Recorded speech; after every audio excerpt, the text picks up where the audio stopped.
In this video, I'll share the top 3 tips to secure your smartphone and protect your personal data.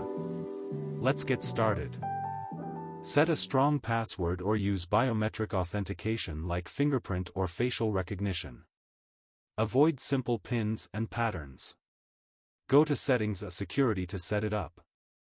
Always keep your phone's software up to date.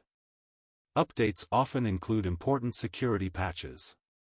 Go to Settings System Software Update to check for updates.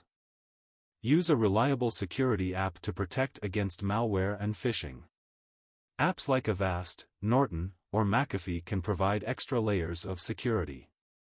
Bonus tip: enable Find My Device. Activate Find My Device to locate your phone if it's lost or stolen. For iPhone, go to Settings, Your Name, Find My. For Android, go to Settings, Security, Find My Device. That's it. Use strong passwords, keep your software updated, and install a security app to secure your smartphone. If you found this helpful, like and consider subscribing for more tips on CyberTheo.